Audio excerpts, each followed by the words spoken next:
So I want to say that much work, much planning has gone into this, and also for you to own such a prime property in this location shows that this circle is progressing very well. So for me, I feel honored to join you this morning.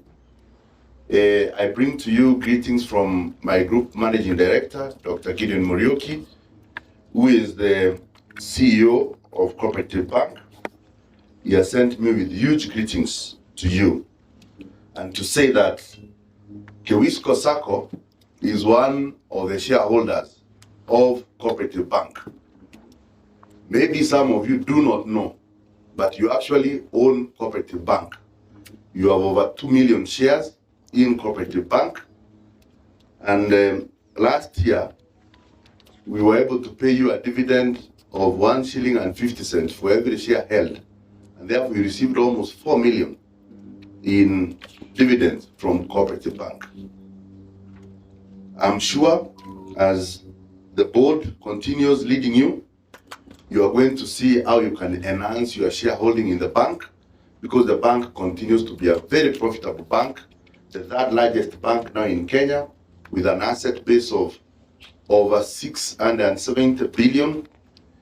The 9 months up to September last year, the bank was able to record a profit before tax of 27 billion.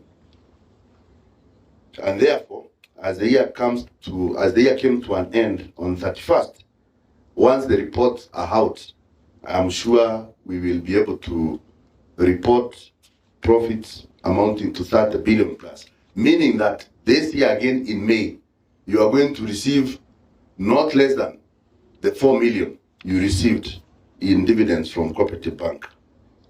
So it's a good investment that you have had in the Cooperative Bank. Madam Chair, let me say that I'm very impressed with your delegates. These delegates are calm. I like the way you're asking questions with ultimate respect. I like, Madam Chair, your composure, even in the way you are responding to the questions and even taking time to explain. Delegates, it's not usual. I've gone to ADMs where delegates or members are not allowed to ask the question. The chairman is the know-it-all. His word is final. You ask a question, you are told, wewe mzee, ujui vile unasema. But CPA Rebecca is very humble. She has a very convincing tone. Sindio? And that's why even when some people here have said that she is our mother, I think, and she also attested to that, I think she has very motherly approach in leading you. So, Madam Chair, congratulations. I was reminded of a story of, it's a folktale written by a Dutchman about the emperor's new clothes. And there was an emperor who was fond of wearing very nice, majestic clothes. And one time, 2 conmen arrived in the city, and they posed as the greatest weavers, ama washonaji wa nguo, to have ever lived. And they were taken to the king's court, and they said they're able to make the emperor very nice clothes, very majestic, that it is only fools who will not notice such beautiful clothes. And the king or the emperor was very happy to give them the job. He called his cabinet and said, these are the guys I want to make my clothes that will be so unique that only those people who are fools will not be able to notice. And the guys started working, but the room they were given to do the work, nothing was progressing. And until they said, now we are ready to clothe the king. And they approached the king, and they started dressing him mockingly, because in actual sense, there were no clothes. And having dressed the king, he had now to walk outside to the parade. And he took his walk, And to their surprise, everyone was acknowledging that the emperor is very well dressed. Until one child who was amidst the crowd started saying, but the emperor is naked. He is not on any clothes. All that time, the senior people in the government and many other people, no one wanted to raise a question because no one wanted to look a fool. So, and the child kept on saying the emperor is naked.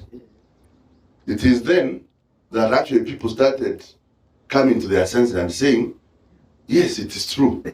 By the way, the emperor is naked.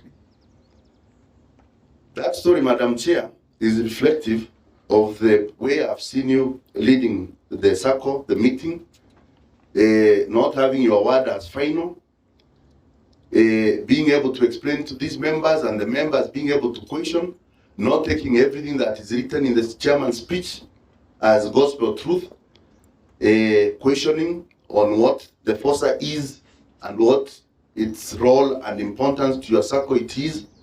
And I think that's the way the circle should be managed.